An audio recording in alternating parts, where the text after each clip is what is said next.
After weeks of escalation, a fragile ceasefire between United States and Iran may have paused the missiles, but it has not silenced the questions.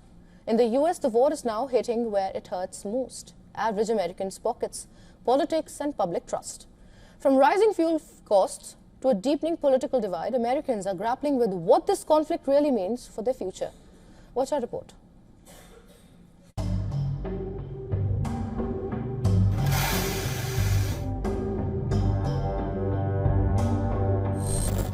The aftershocks of the war with Iran are echoing across the United States. A conflict that lasted just weeks has left a lasting mark, not on the battlefield alone, but across the American economy and public mood. For many, the most immediate impact is economic. Rising fuel prices, supply chain disruptions, and market uncertainty are beginning to squeeze households and small businesses alike. The cost of living, already a pressure point, is now tied directly to a war thousands of miles away.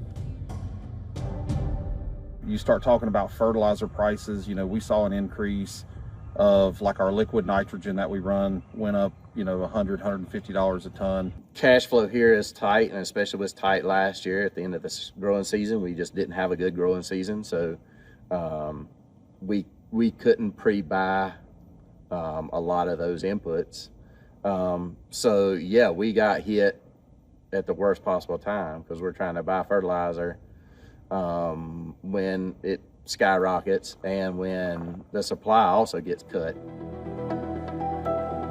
The war in Iran has fueled the biggest jump in US inflation in nearly 4 years and sent consumer sentiment tumbling to a record low.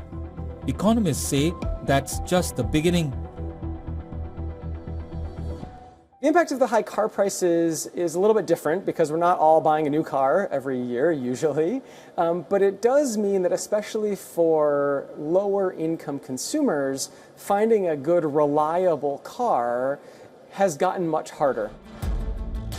But this is not just an economic story, it is a political one. The war, launched without broad consensus, has exposed sharp divisions. Support and opposition are split along partisan lines, reflecting a country that is deeply polarized on foreign policy, leadership, and the use of force. For some, the war feels distant, a story confined to screens and headlines. For others, it is a source of real anxiety, especially as fears grow over a prolonged conflict or deeper military involvement. Concerns over global trade routes, energy security, and possible retaliation are adding to a sense of unease. The ceasefire may have lowered the temperature, but it has not removed the risk. The ceasefire may hold, or it may not. But one thing is clear: for many Americans, this war is no longer just about foreign policy. It is about their economy, their security, and their future. Bureau Report, WION World is One.